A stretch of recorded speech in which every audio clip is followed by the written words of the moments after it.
Salah satu fenomena budaya global yang paling mencolok dalam 2 dekade terakhir ini adalah Hallyu Korean Wave. Dari layar kaca, Hallyu perlahan menyusup ke ruang-ruang privat. Ke dalam percakapan sehari-hari, tren fashion, preferensi musik, dan bahkan cara masyarakat membentuk identitas diri. Tapi, di balik kisah manis tentang keterbukaan budaya, ada pertanyaan yang menggantung. Apakah kita sedang membuka diri atau sedang kehilangan arah?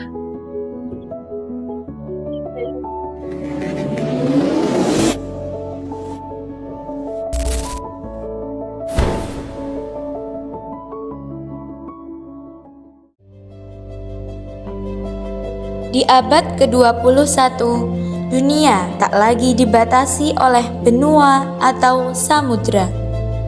Perkembangan teknologi informasi telah mengubah cara kita hidup, bekerja, dan berinteraksi.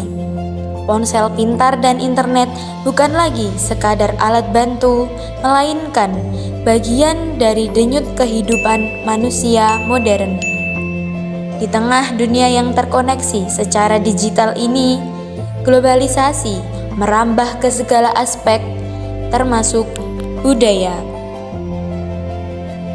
Fenomena ini didukung dengan teori parasosial yang menjelaskan hubungan satu arah yang dibentuk oleh penonton terhadap tokoh media seolah-olah memiliki kedekatan atau interaksi nyata, padahal sebenarnya tidak. Fenomena budaya Korea atau Korean Wave memang melanda Indonesia. Awalnya adalah kemunculan K-drama berjudul Endless Love di sebuah stasiun TV swasta pada tahun 2002 silam. Segala sesuatu yang berunsur Korea pun mulai diminati di Indonesia, mulai dari makanan Korea, bahasa Korea, hingga musik pop Korea atau K-pop. Sebuah impian akan cinta yang ideal, keluarga harmonis, dan gaya hidup urban yang glamor.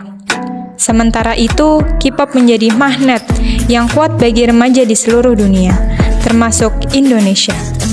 Para idol tidak hanya menyanyi dan menari, mereka menjadi panutan, simbol kesempurnaan yang dibentuk dengan latihan keras dan citra publik yang nyaris tanpa celah. Namun, ketika penggemar mulai meniru segala aspek dari sang idola, dari gaya rambut hingga cara bicara, dari pilihan hidup hingga nilai moral, maka pertanyaannya berubah.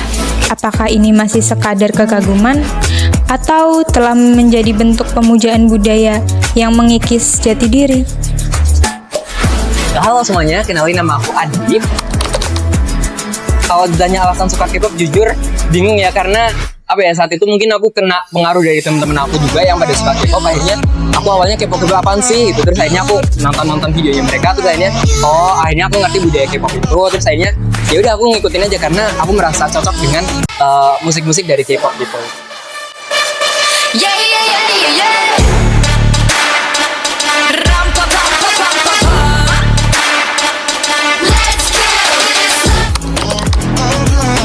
Kalau idolnya jujur dari dulu ya, ketika aku masih SMP itu sampai sekarang berubah-ubah banget ya, karena sesuai dengan musik yang lagi mereka keluarkan. Kadang ada yang sesuai dengan aku jadi aku ngikutin, kadang nggak sesuai sama selera aku jadi aku stop ngikutin gitu. Tapi untuk saat ini aku lagi suka ENHYPEN. Itu grup K-pop dari Hype Label. Dan kenapa aku suka karena sekarang kan aku juga sebagai seorang dancer ya, dan dance-nya mereka somehow kayak menantang banget, jadi aku suka nge-stand grup itu juga. Selain itu juga lagu-lagunya sejauh ini masih selalu masuk di otak aku, jadi aku masih suka nge-stand ENHYPEN gitu.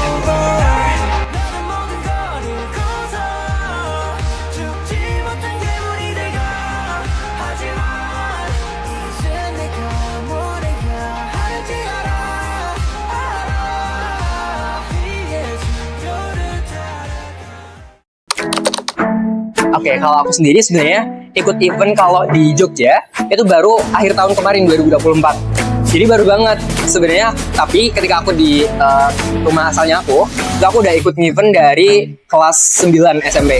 Jadi setahun setelah aku mulai mengenal K-pop aku ikut event. Tapi kalau di Jogja baru tahun 2024 kemarin. Oke, kalau aku ya dari ikut event gini tuh, aku ngerasa aku ketemu sama teman-teman yang misalnya kalau orang sekarang bilang sefrekuensi gitu loh. Jadi kan karena aku ketemu sama orang yang sefrekuensi, walaupun ketemu dengan orang baru aku gak ngerasa canggung nggak bisa topik gitu tuh enggak, tapi aku merasa ada banyak yang bisa dibahas antara aku sama orang yang baru ketemu itu gitu. Itu yang aku suka. Selain itu juga dari ketemu sama teman-teman itu aku ngerasa bisa memperluas relasinya aku juga sih. Selain itu ada misalkan aku ketemu sama sesama dancer gitu ya, jadi kayak aku bisa belajar sesuatu yang baru tentang dunia dance yang bisa bikin aku improve skill dance aku gitu.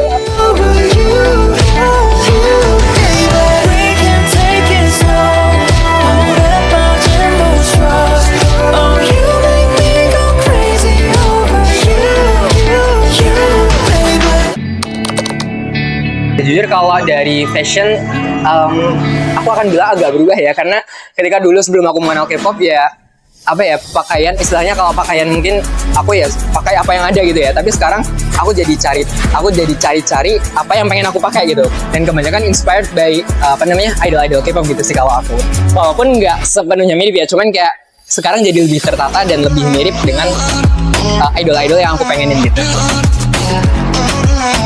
Oke, kalau sisi negatifnya jujur banyak ya, kayak ini tuh menurut aku ini hobi ya. Ini menurut aku hobi, aku seneng di sini, aku enjoy di sini, tapi at the same time kayak aku ngehabisin banyak uang juga buat ini. Kadang misalkan ikut event kan aku harus misalkan aku perform kayak gini juga aku harus ngeluarin uang gitu. Aku harus ngeluangin waktu juga buat ikutan latihan. Jadi menurut aku salah satu negatifnya adalah boros dan membuat aku merasa harus meluangkan waktu untuk mempersiapkan perform ini sih.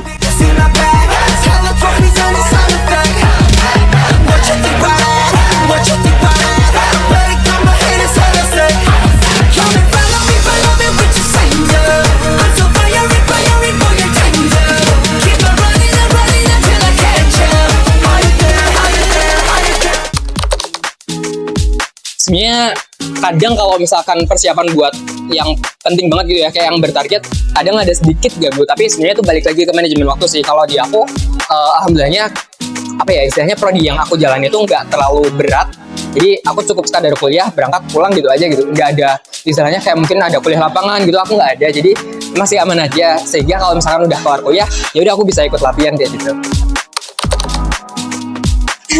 Yang paling mahal mungkin kostum sih ya, kostum, karena kan kita berusaha buat bikin kostumnya sesuai dengan konsep dari lagu yang kita bawain ya. Jadi kayak misalkan ini baju yang lagi aku pakai juga, ini dari atas sampai bawah hampir 1,5 juta mungkin, dan itu bagi aku yang anak rantau kayak oh my god gitu lah. Tapi ya udah, aku tinggal manage keuangan aku aja. Berarti aku berusaha buat nggak terlalu boros supaya bisa bayar kostum ini gitu sih. Selain itu ya makeup juga kalau dari aku, karena ya aku kan berusaha buat nge-provide makeup aku sendiri supaya nggak beban gitu juga. Jadi itu juga menjadi salah satu pengeluaran yang besar juga gitu di aku.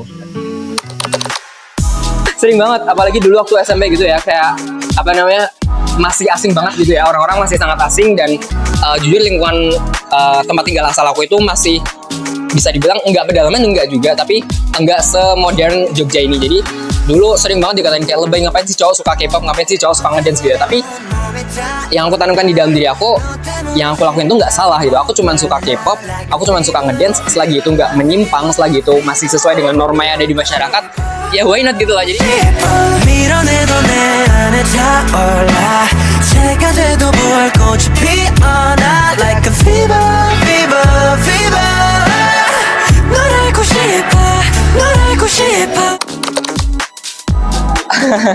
jujur bingung ya kalau dari aku sendiri.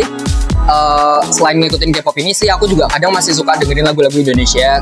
Bukan lagu kebangsaan sih, maksudnya lagu-lagu dari dalam Indonesia gitu ya.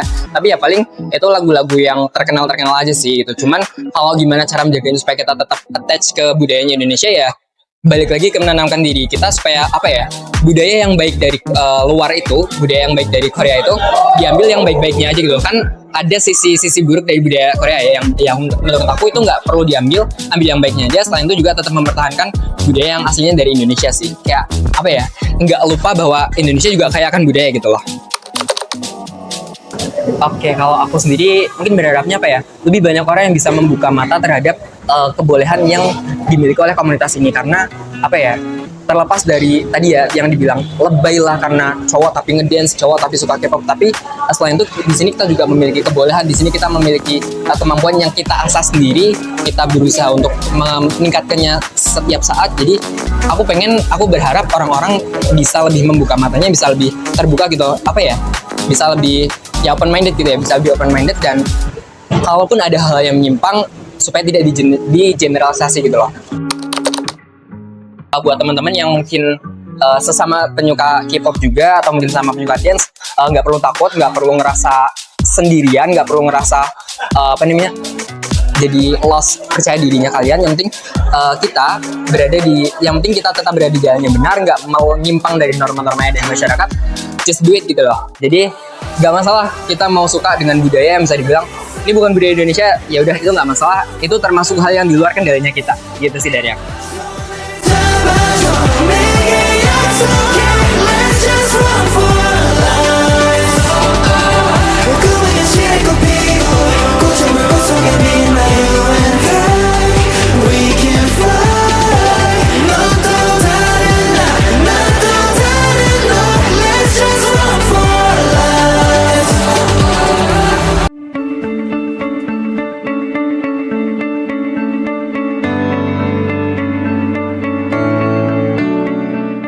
Halo, selamat malam. Dengan Kak siapa? Dengan Kak Sinta.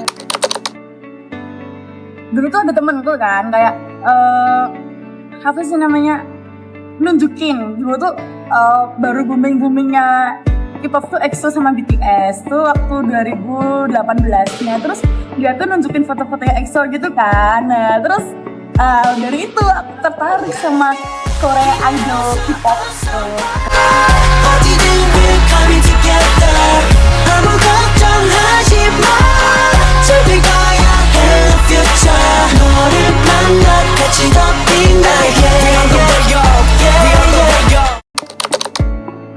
Perubahan tuh tentu ada ya.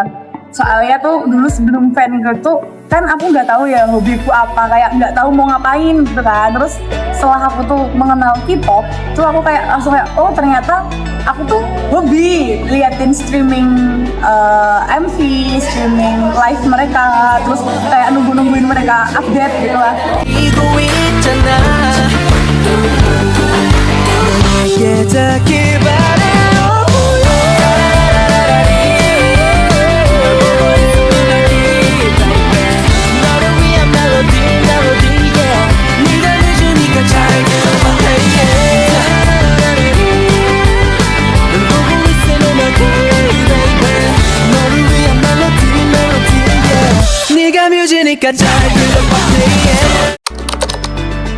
Jelas.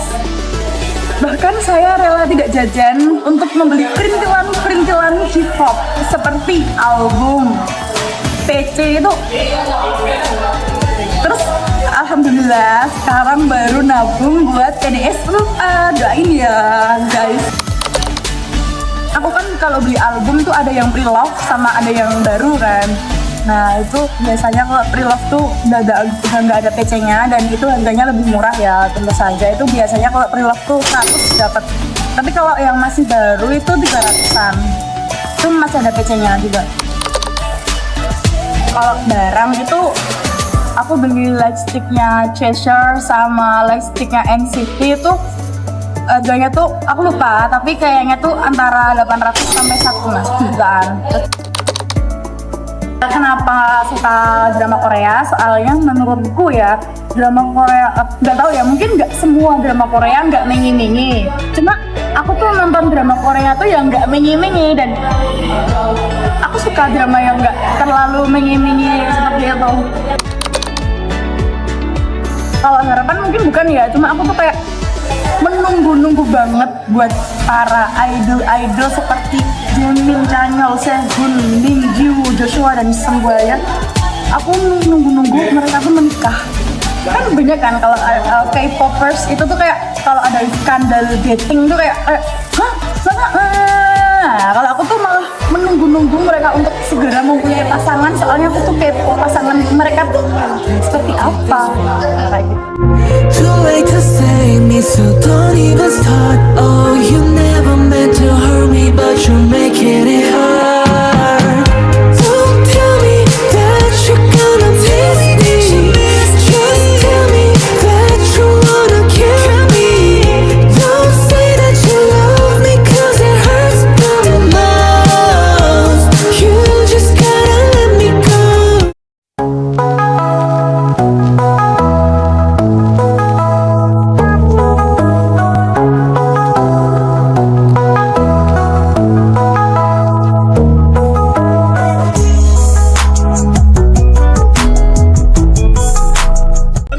Bapak Arif.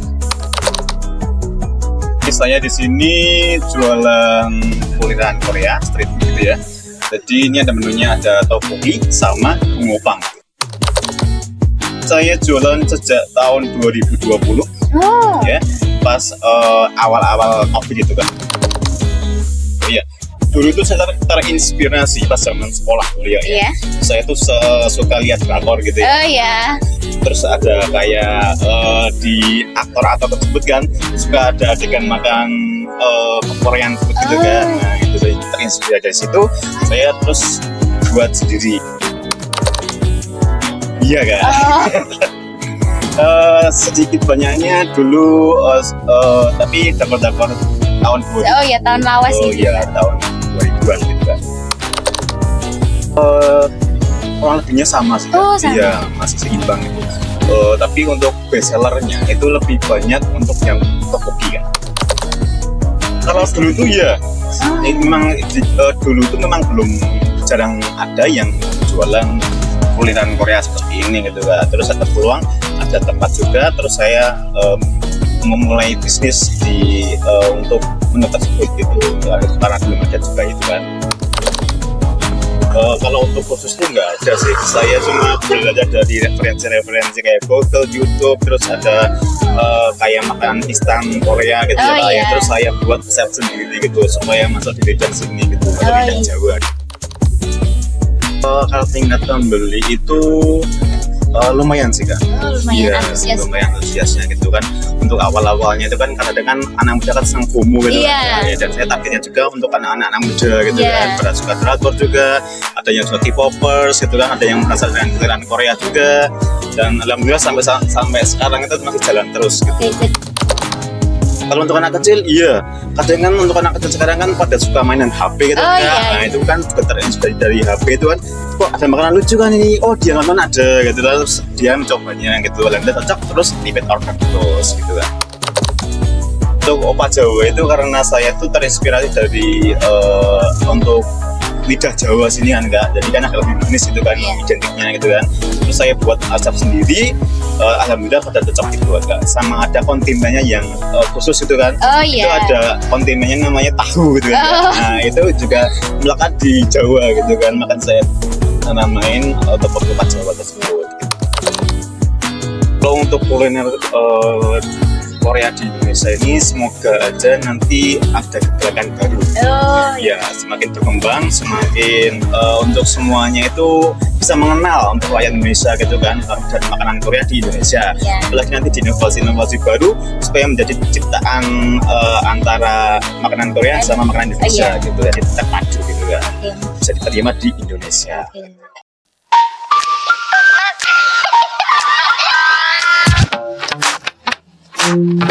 Aku nih kerja. Kebetulan lagi jalan-jalan sama emang niat mampir ke sini. Karena juga di Gamet ini tuh vibes-nya Korea banget gitu loh, dari makanannya sama tempat-tempatnya yang ada gambar-gambar idolnya juga. Jadi mendukung buat orang-orang yang suka Korea tuh kesini. Nyaman, enak, Korea banget. Ramyeon sama tteokbokkinya. Iya, soalnya suka sama enak. Mungkin karena udah suka ya Kak, jadi makanan Korea apapun tuh nagih banget.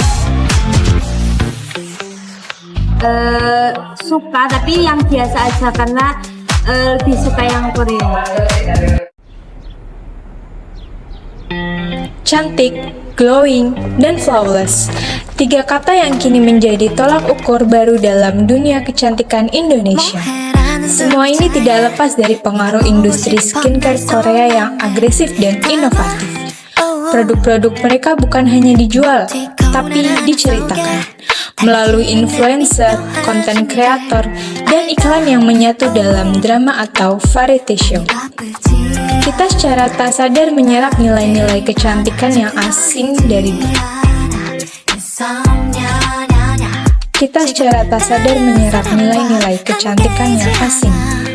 budaya kita.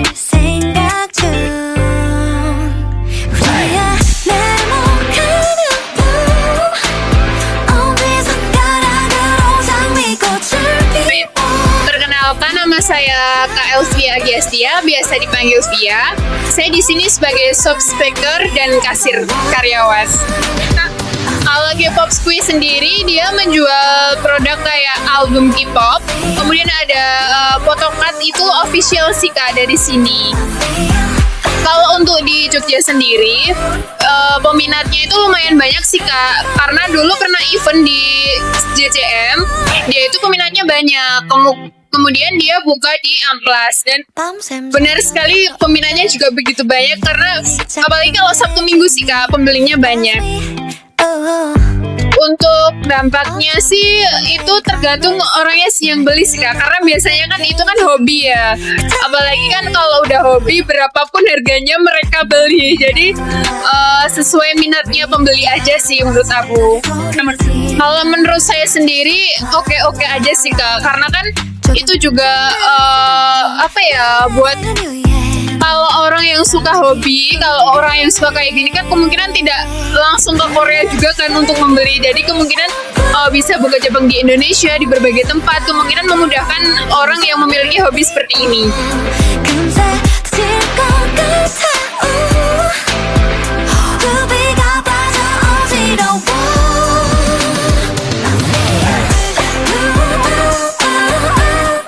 Begitu pula dengan gaya berpakaian. Tren Korean fashion kini menjadi simbol kekinian, simple, rapi, dan elegan. Tapi bagi sebagian orang, tren ini menimbulkan tekanan untuk tampil sesuai standar baru agar diterima dalam komunitas sosial dan digital. Apakah standar ini inklusif atau justru mengikis keberagaman bentuk tubuh, warna kulit, dan ekspresi diri yang khas dari budaya Indonesia?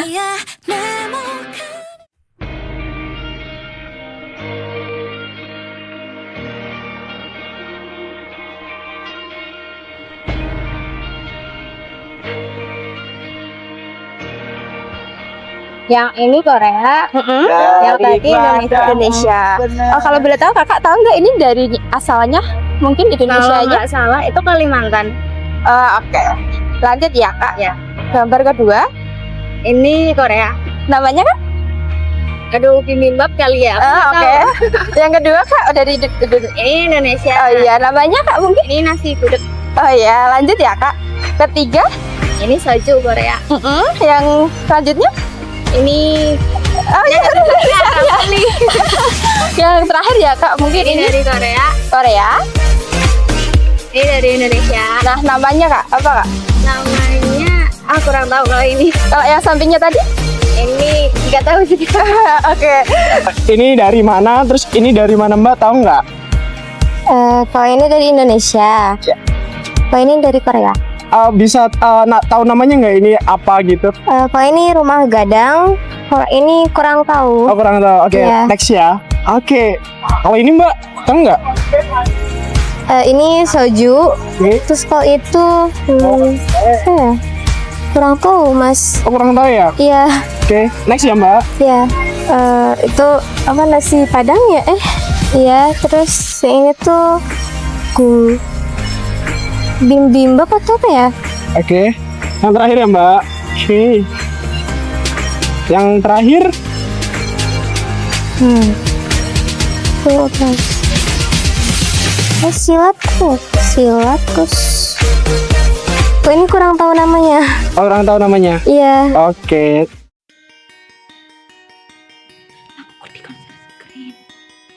Saya Gunawan Edi Nugroho, saya Kepala Seksi Lembaga Budaya, bidang adat tradisi Lembaga Budaya dan Seni, Dinas Kebudayaan, Lembaga Kebudayaan Kabupaten Lombok.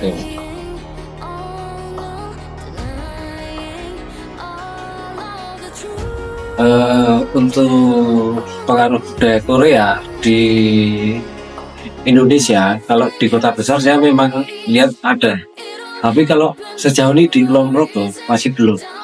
Baik itu dari fashion, makanan ataupun gaya rambut masih belum.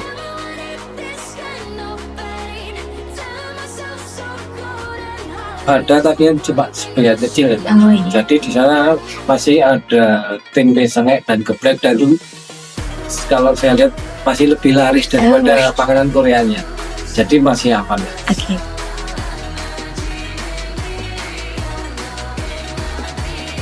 Sejauh ini kami belum serius mencari informasi atau mencari data tentang itu, karena memang kami anggap masih aman ya, di Kulon Progo ini masih aman pengaruh budaya Korea di sini, di Kulon Progo.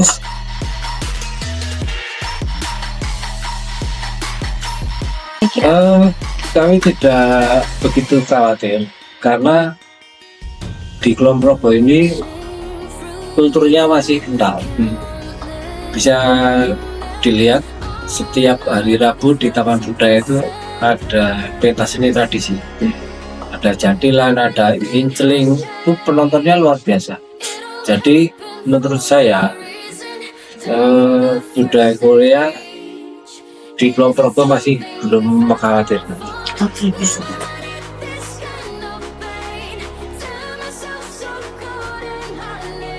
Kalau kami enggak, maksudnya ketika kita memberikan fondasi yang kuat ke generasi muda, insya Allah ke depan budaya kita tetap tertanam pada generasi muda kita. Dan budaya luar itu juga tidak perlu dikhawatirkan, tidak perlu ditakuti. Karena mau nggak mau di era global ini akulturasi budaya tetap ada. Cuma harus pandai-pandai kita menyaring aja yang cocok sama kita, sama yang enggak, itu harus disaring aja.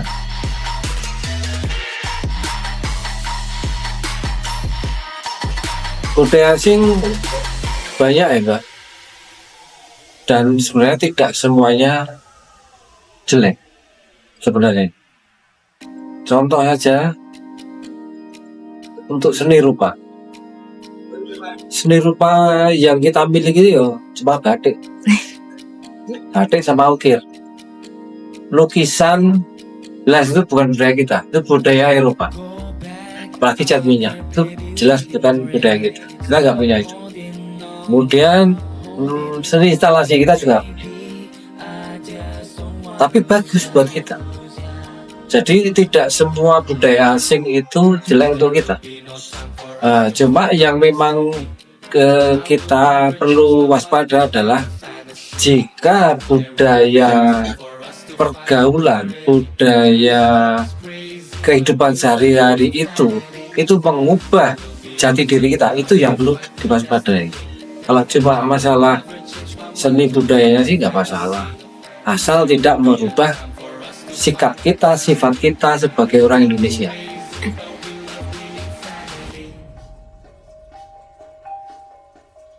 Kalau di Kulon Progo sedikit sekali, tapi mungkin kalau di kota besar iya, karena memang sekarang udah zaman digital, Mbak. Orang lebih terhibur nonton YouTube daripada nonton ketoprak. Bahkan mungkin dia penggemar ketoprak, tapi malas keluar rumah sih nonton dari YouTube bisa juga. Nah, jadi kita agak sulit untuk mengukurnya kalau masalah minat ya. Mungkin yang tidak hadir di tempat pertunjukan itu masih bisa nonton lewat streaming. Kita nggak bisa mengontrol itu kan. Memang di eranya sekarang sudah seperti itu. Nah, untuk mensikapinya ya bagaimana mengemas budaya kita tetap bisa mengikuti perkembangan zaman di itu.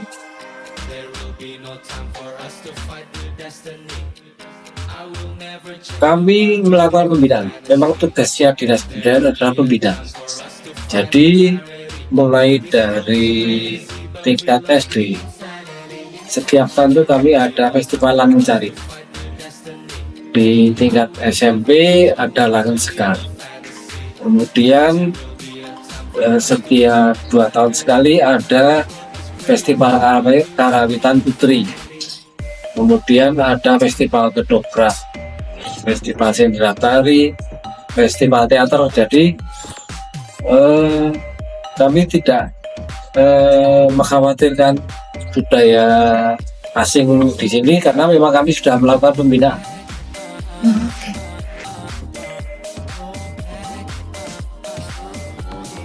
Globalisasi bukan musuh, budaya asing bukan ancaman, tapi semua itu harus dihadapi dengan kesadaran dan kebijaksanaan.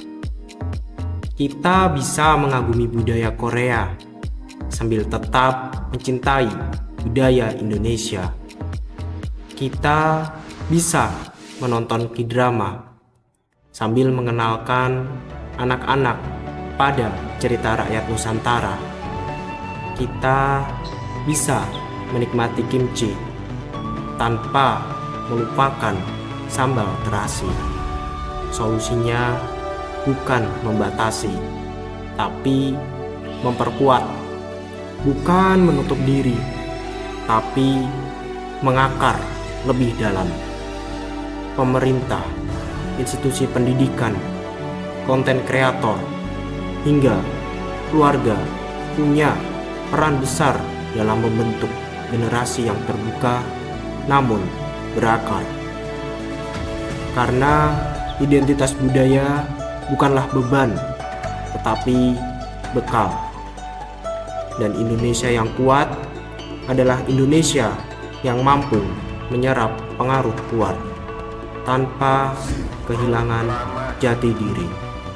Untuk generasi muda, saya cuma mengingatkan saja, jadilah dirimu sendiri. Udah itu aja.